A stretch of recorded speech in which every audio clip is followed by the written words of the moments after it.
আসসালামু আলাইকুম। কেমন আছেন বন্ধুরা? আলহামদুলিল্লাহ।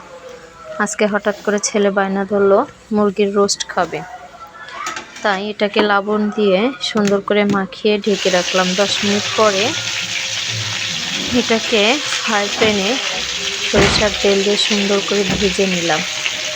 এপিঠ ওপিঠ সুন্দর করে ভেজে নেব।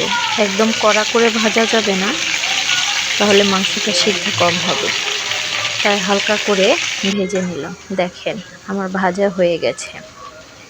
এখন তুলে নিয়েছি, অবশিষ্ট তেল ছিল, সেই তেলের মধ্যে পেঁয়াজের বেরেস্তা করে নিব।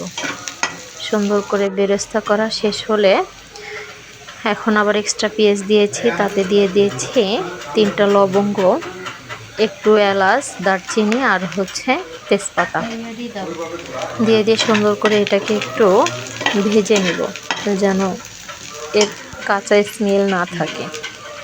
তারপরে এগুলোতে অ্যাড করে দিব আদা রসুন বাটা।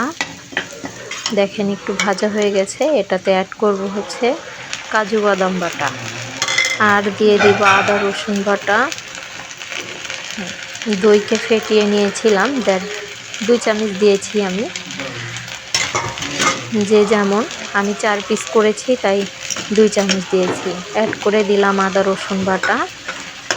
সুন্দর করে এগুলোকে কষিয়ে নেব। সাথে দিয়ে দিব এগুলোকে একটু কষানো হলে দিয়ে দিব আপনার সস।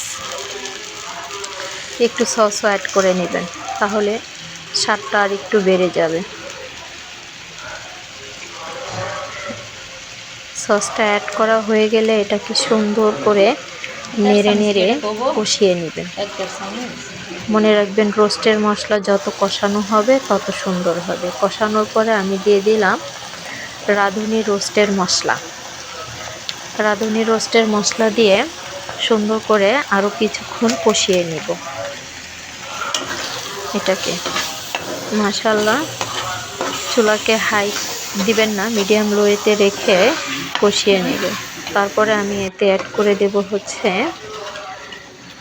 একটু লিকুইড দুধ, গরম করা দুধটা দিয়ে সুন্দর করে এটাকে কষিয়ে নিয়ে এখন ভেজে রাখা রোস্টগুলোকে দিয়ে দিব। সুন্দর করে বসিয়ে দিয়ে এটাকে নেড়ে চেড়ে একটু কষিয়ে নিতে হবে।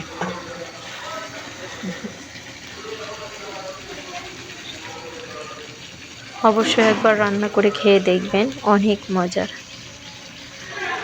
আমার ছেলে মাঝে মধ্যেই বায়না করে, আমি তার বায়না পূরণ করি। দেখেন সুন্দর করে এটাকে কষিয়ে নেব, উল্টিয়ে পাল্টিয়ে নেড়ে চেড়ে সুন্দর করে কষিয়ে নেব।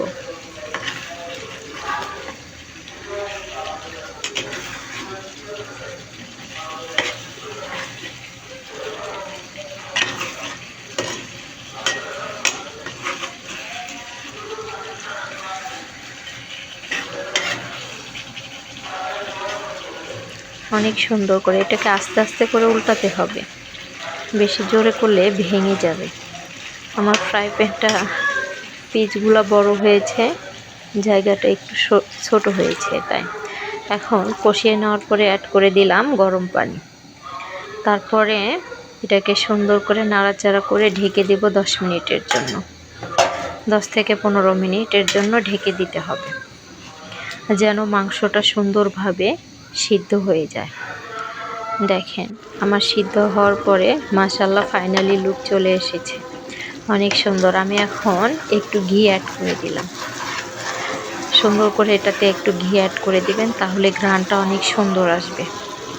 আর আমি হালকা একটু চিনি দিয়েছি, আমার ছেলে একটু মিষ্টি কোয়ালিটি পছন্দ করে, তাই হালকা একটু চিনি দিয়েছি। তারপরে সুন্দর করে দেখেন ঘি দিয়ে নাড়াচাড়া করে সুন্দর করে এটাকে আমি ঢেকে দিব। হালকা ঢেকে দিয়ে তারপরে দিয়ে দিব পেঁয়াজের বেরেস্তা। পেঁয়াজকে ভেজে বেরেস্তা করে রেখেছিলাম। আলহামদুলিল্লাহ, পেঁয়াজের বেরেস্তাকে সুন্দর করে এর উপরে ছিটিয়ে দিয়ে দেখেন এখন দিয়ে দিব পেঁয়াজের বেরেস্তাকে।